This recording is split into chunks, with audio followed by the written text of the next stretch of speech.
Hey everybody, it's Vic from SpyTV and welcome back to the channel. Today, Noob-Toob is back. Yes, and I'm going to do this one on the Grammostola rosea. So stay tuned and enjoy. I'll see you guys in a second.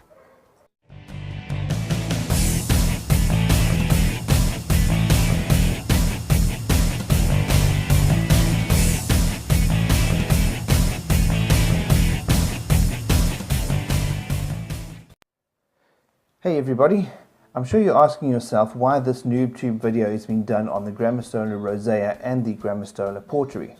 The answer for that is quite simple, and that is because there's been a lot of debate as to whether the Grammostola porteri and the Grammostola rosea are in fact the same tarantula.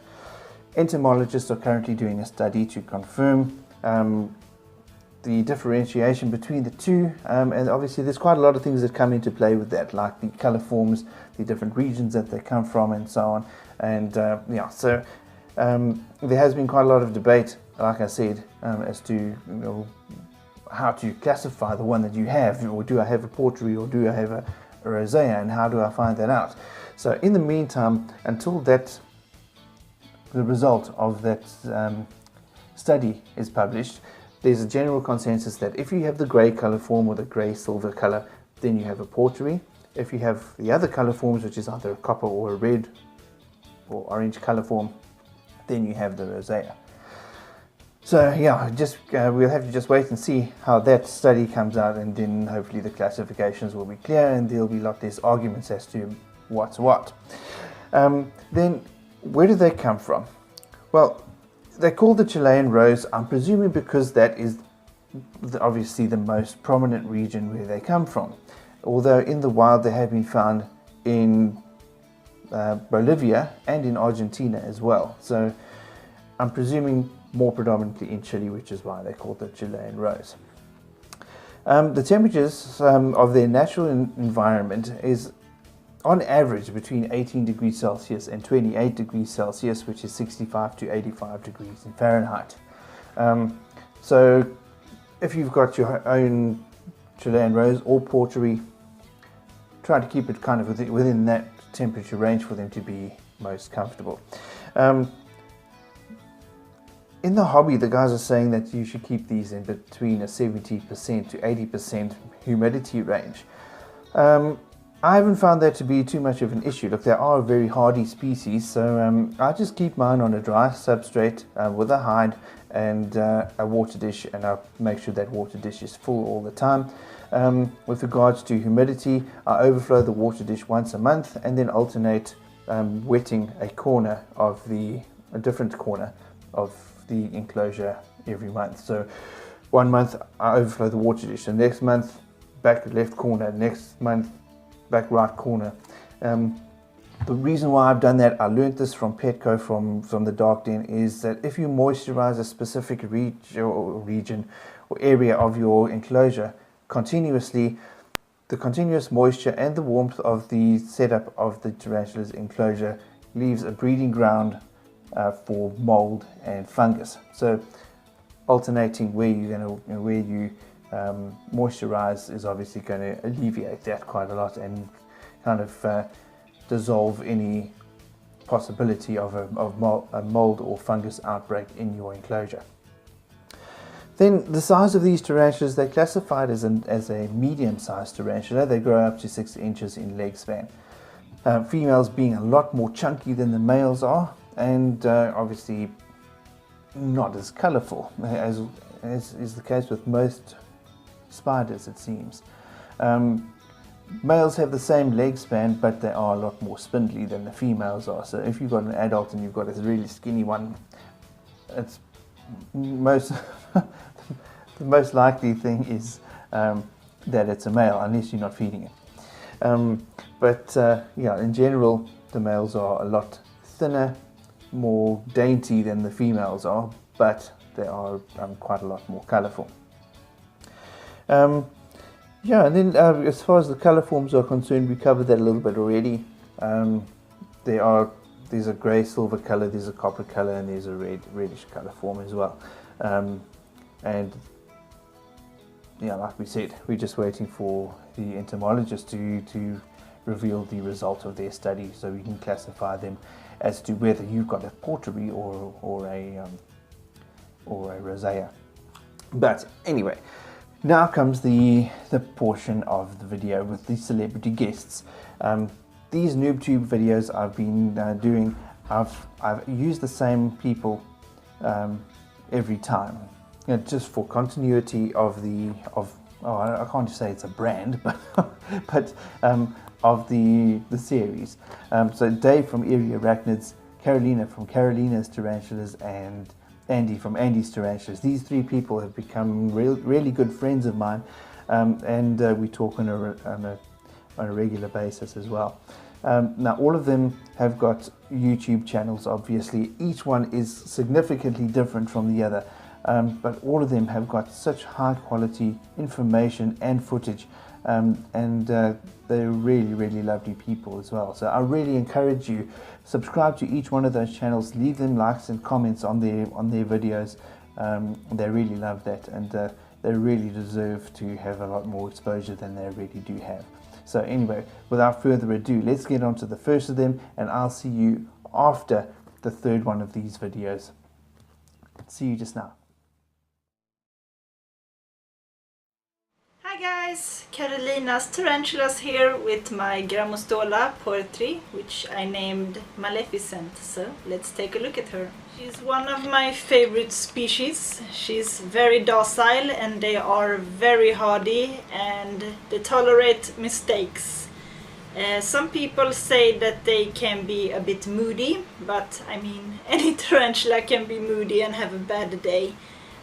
Something good to think about is that they can tend to refuse food for very long periods. Mine didn't eat for over a year, and then one day she just started eating again and she wasn't in pre-molt. So yeah, that's something to have in mind, and it's nothing to worry about. She is perfectly fine. So yeah, if you're interested in this species, it's a great tarantula and I would recommend it.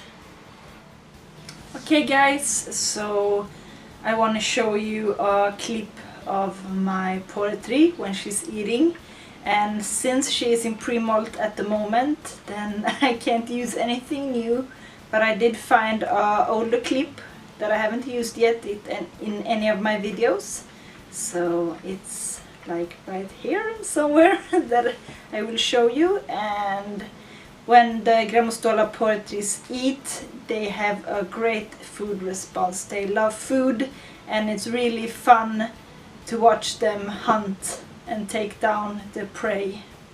So what else can I tell you about the poetry? Well, mine is very sweet and she's very curious. So as soon as I open the lid, 9 out of 10 times she climbs out. And I'm not the person that usually handle my tarantulas, but she is like, either I catch her and take her on my hand, or she will climb out anyways and do whatever she feels like. So yeah, I think that's fun that she's so forward and social and that she's so sweet, so I don't mind handling her. But of course, if you're gonna handle the tarantula, then make sure that they are safe, because even if they don't feel heavy in your hand, then it's a big tarantula and it could get hurt if it would fall to the ground. Yeah, what else can I say? She's very easy to take care of. She doesn't demand anything special, so that's also why I think it's a great tarantula, because they are great for people that don't have that much experience. So yeah, I love the poetry. They are so cute and amazing.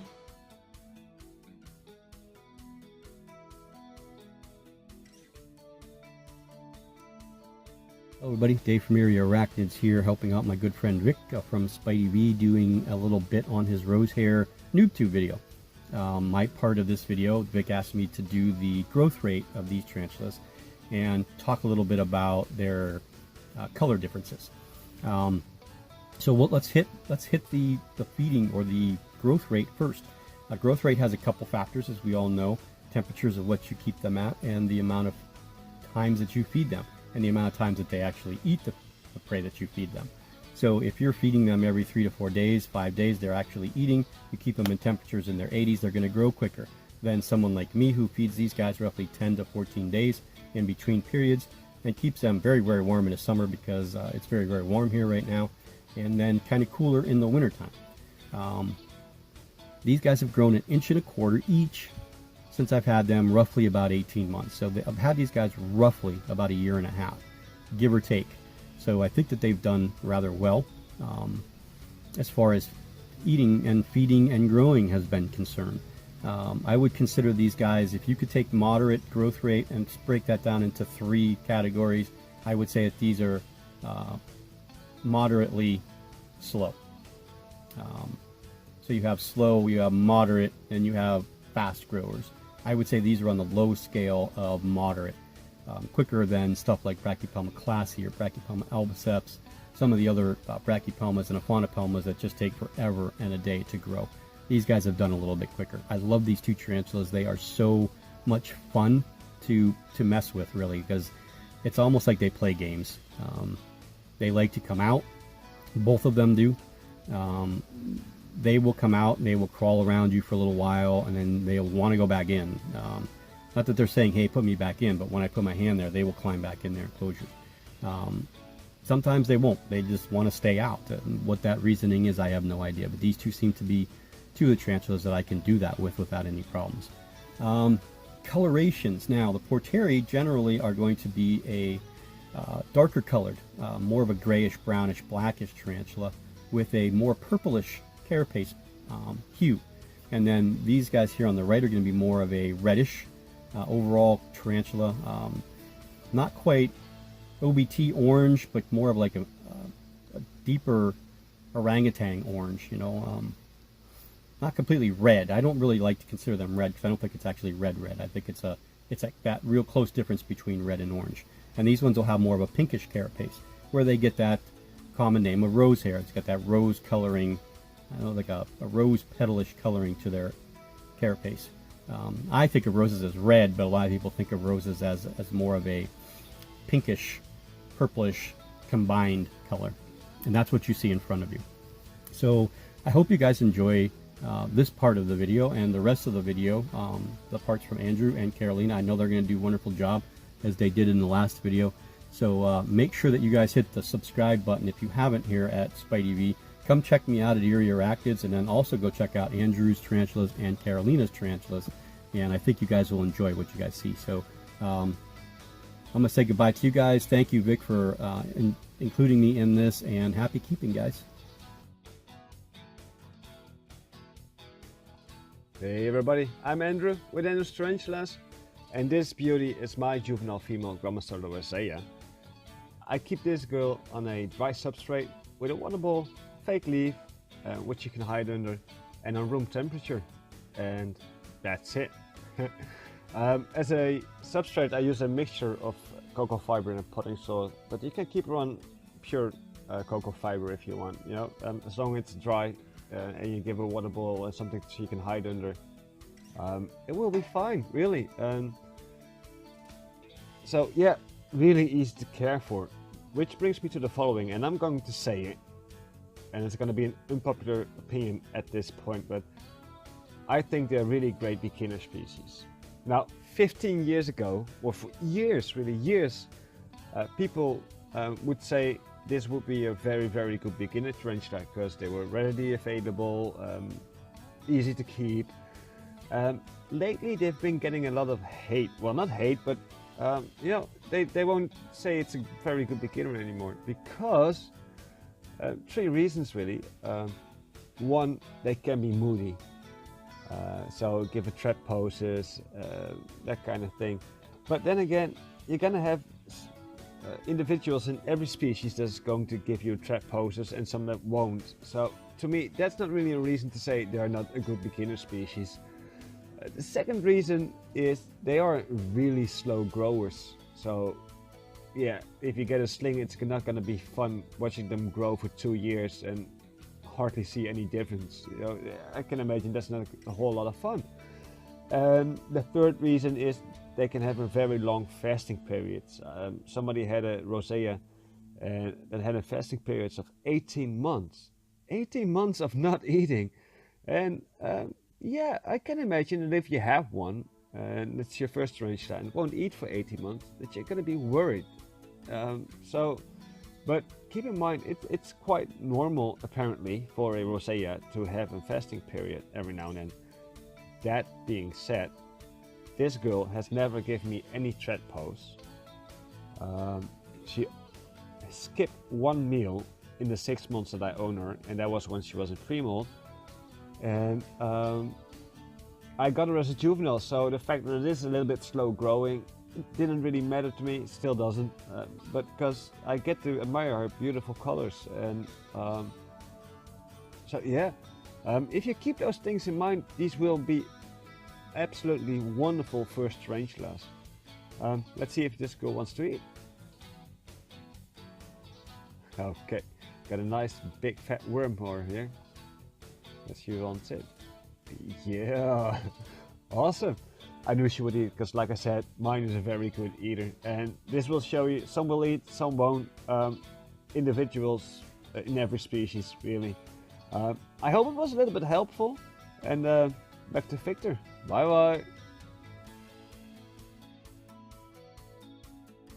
Well, everybody, thank you so much for watching. I really appreciate all the views, and thank you to everybody that's subscribed. If you are new to the channel, please click the subscribe button, leave us a comment on the videos, and click the notification bell, and you'll be notified of any new videos that are being uploaded. So next video is probably going to be a feeding video, so keep an eye out for that, and be nice to spiders.